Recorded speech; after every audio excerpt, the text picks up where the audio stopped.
This gives me an entirely new market that I can go after without changing a completely different, going to a completely different customer base.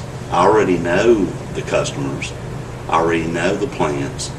All I have to do at that point is look at the different departments within the plant that I'm already calling on.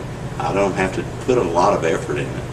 I think that the normal motion sales rep with just a little bit of desire and a little bit of ingenuity can reap great benefits from this program, and that's dollars in your pocket. If he's selling stuff that's got wires on it, okay, that's the trigger right there. He's got motors and he's got some other stuff that wires are going to. What controls that stuff? That's us. But now, when the guy goes in there, an OEM, if he's got electric motors or he's buying anything else with a wire going to it, it's going to something like we make. That's correct. Whether they do it in-house or go outside, and it could be big volume. If he's selling hydraulic units and valves, they gotta be wiggled because they got wires attached to them. It's, where's all the rest of that going? Who's providing your controls? Boom. And if a hydraulic unit is supplied by motion, something has got to control the motor on the hydraulic unit. Something has got to wiggle. There are a lot of proportional valves, directional valves, other things that are part of this hydraulic system. They don't just sit there and decide they're going to open or close by themselves. Some controls are going to tell them to do that. One of the things that I feel like would be very influential is, number one, take a brochure on the energy savings into the plant manager, the controller. Normally the plant manager is compensated on the profitability of the plant. He cares about the energy savings. Yeah. The kind of things that we do. The things that we can do that are different and will set us apart. On arc flash, it's a very simple thing to walk by motor control centers and see if they have arc flash tags on them. That's right. I mean, that's a no-brainer. If it has the classification, it be 1, 2, 3, or 4.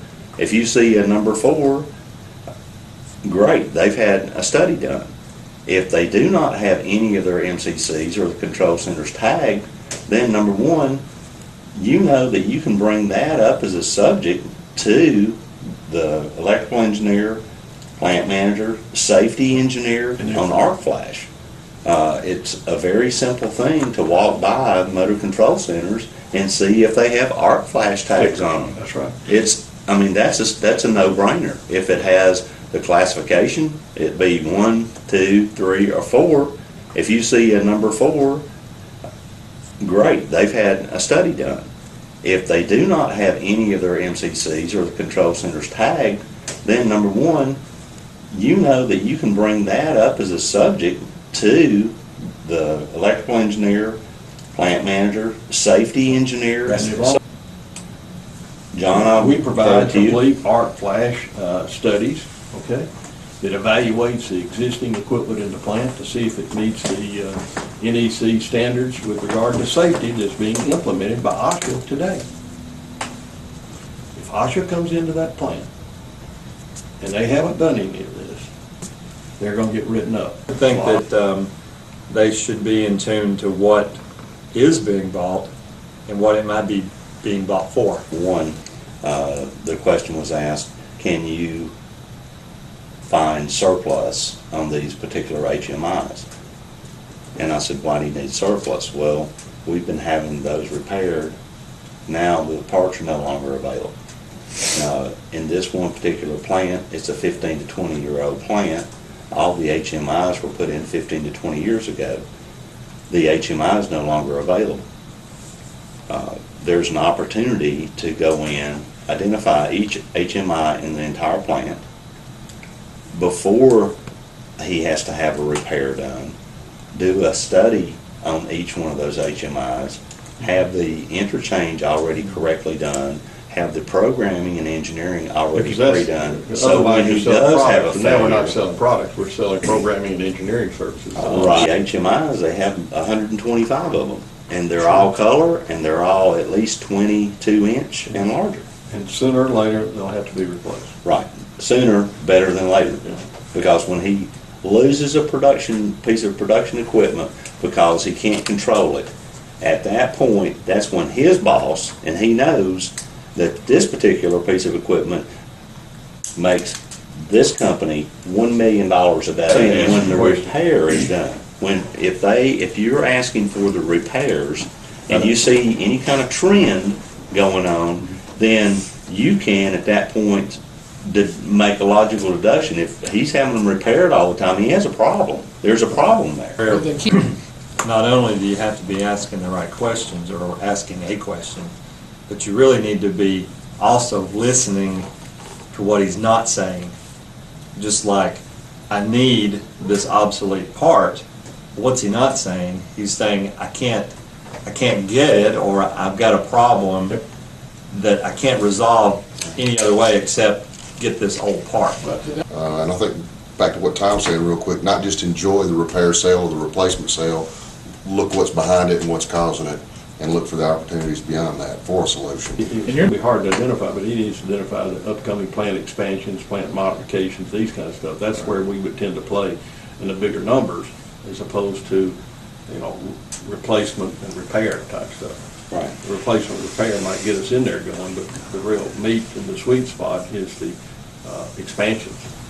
So the motion rep needs to be asking in terms of what are the longer term. That's right. What are your short-term, medium, long-term plans, Upcoming projects, process improvements.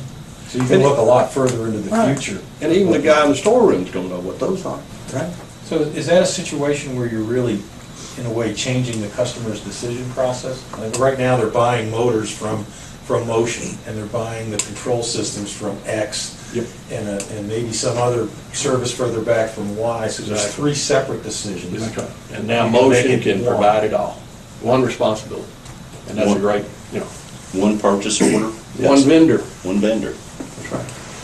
That's done on the amount of And paperwork. it Well, could and be responsibility, you don't have finger pointing either. Right. So you got one guy to put the Exactly. finger There out. could be some areas in there when he is gonna test it at his plant, or worse, when he gets to the ultimate user, and something's not working right.